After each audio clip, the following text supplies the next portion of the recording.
Assalamualaikum warahmatullahi wabarakatuh. Bersama saya Didi Ramadan Maulana. Oke, di sini kita akan membahas satu soal yang biasanya keluar di SNMPT ya. Yaitu bagaimana soalnya? Oke, kita cek ya. Oke, ada sebuah soal, sebuah kurva parabola memiliki persamaan y sama dengan px kuadrat plus qx plus r dengan p tidak boleh sama dengan 0 dan r-nya kurang dari 0, berarti r-nya negatif ya. Apakah kurva parabola tersebut memotong sumbu x di dua titik? Nah, kita akan cek nanti ya. Nah, di sini kita bisa mencari putuskan apakah pernyataan 1 dan pernyataan 2 cukup untuk menjawab pertanyaan ini. Oke, kita cek dulu.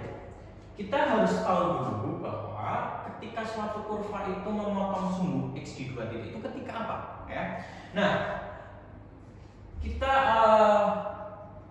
untuk kondisi suatu kurva memotong sumbu x itu ada 3 kondisi ya. Kondisi pertama itu dia memotong suatu kurva memotong dua titik itu ketika nanti diskriminannya lebih dari 0 ya. Bentuknya bagaimana? Oke, kalau secara grafik berarti nanti memotong di dua titik seperti ini. Kondisi yang kedua yaitu memotong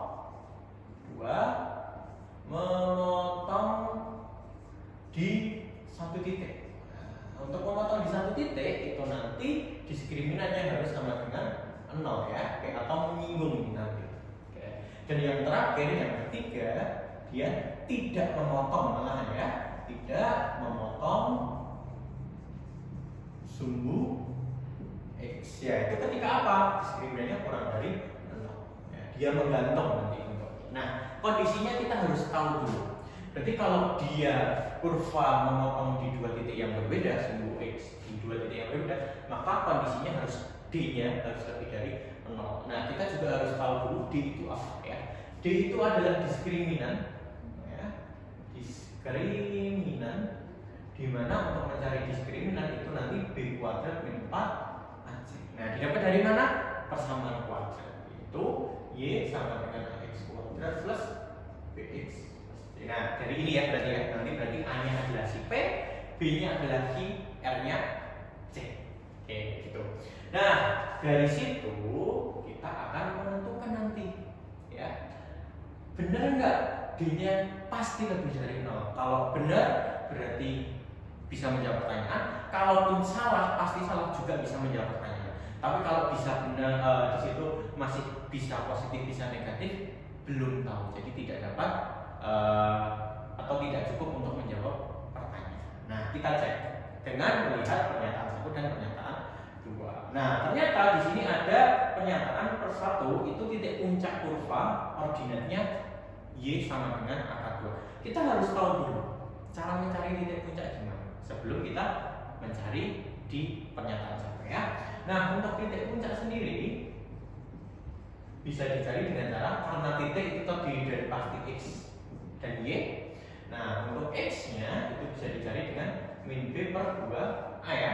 B samaannya dapat dari mana? Sama, persamaan kuadrat ya. Untuk y-nya itu nanti kita dapat min diskriminan dibagi 4. Nah, dapatnya dari sini untuk titik puncak. Nah, tinggal kita buktikan satu cukup ya. Yuk kita cek pernyataan 1 apakah cukup untuk menjawab pertanyaan pasti positif atau pasti negatif. Oke, kita cek. Karena di situ y-nya sama dengan akar 2 titik puncaknya, sehingga kita akan dapat karena y sama dengan minus d per 4a, sehingga di sini akar 2 sama dengan minus d per 4a sama-sama dikali 4a ya, biar bawahnya hilang, sehingga 4a sama dengan 4a akar 2 4a akar 2 sama dengan minus d. Berarti d-nya berapa? Ya minus 4a akar 2 sama-sama dikali negatif ya. Oke.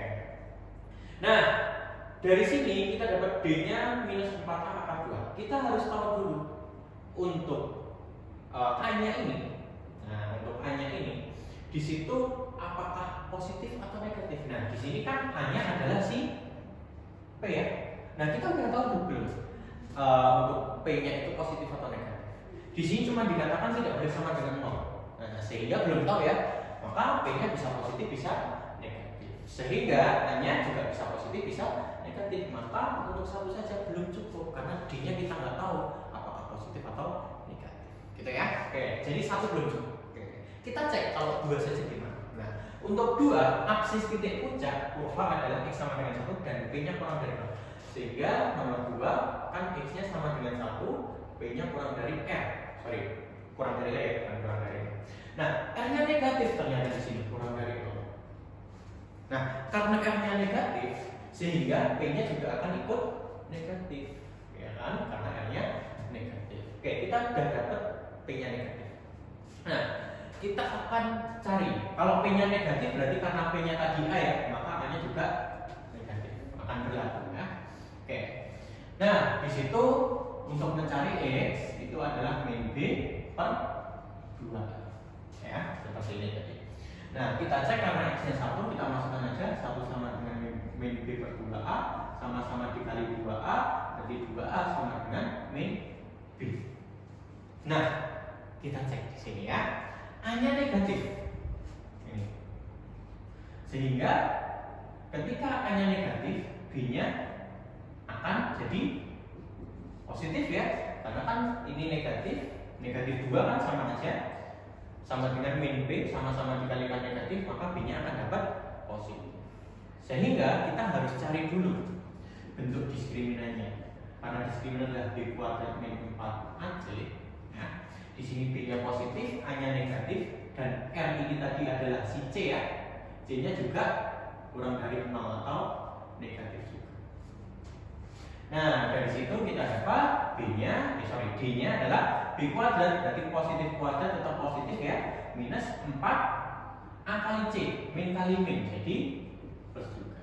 Nah, D-nya bisa kita tentukan pasti positif atau negatif enggak? Belum bisa. Kenapa? Karena kalau positif dikurangi positif, kita nggak tahu pasti positif atau pasti negatif. Contoh aja ya, misal positif 5 dikurangi positif 4, jawabannya positif 1 plus ya. Tapi kalau kita balik, positif 4 dikurangi positif 5, jawabannya malah negatif 1. Jadi bisa minus, bisa plus. Maka 2 aja cukup nggak? Belum cukup juga. Ya, oke. Nah, sehingga kalau satu saja belum cukup, 2 aja belum cukup, coba kita gunakan bersama-sama. Ya, dua-duanya kita gunakan. Oke, untuk pernyataan pertama, di situ dikatakan bahwa D-nya adalah minus 4A akar 2. Ya, minus 4A akar 2. Dan yang kedua dinyatakan bahwa A-nya kurang dari 0 negatif, B-nya positif, dan C-nya negatif ya. Nah, dari kedua ini akan bisa kita gabung dengan cara kita masukkan A-nya, karena D minus 4, A-nya negatif ya, di akar 2, maka D-nya min kali min plus kali 4 akar 2. 4 akar 2 juga positif, sehingga sudah pasti D-nya juga pasti positif atau lebih dari 0. Nah, sehingga kalau 1 dan 2 digabungkan, kita gunakan bersama-sama, cukup nggak untuk menjawab pertanyaan bahwa kurva tersebut memotong di 2 titik yang berbeda? Yes, cukup. Sehingga cari pilihan yang jawabannya 1 dan 2 digunakan bersama, cukup menjawab pertanyaan. Tapi jika salah satu saja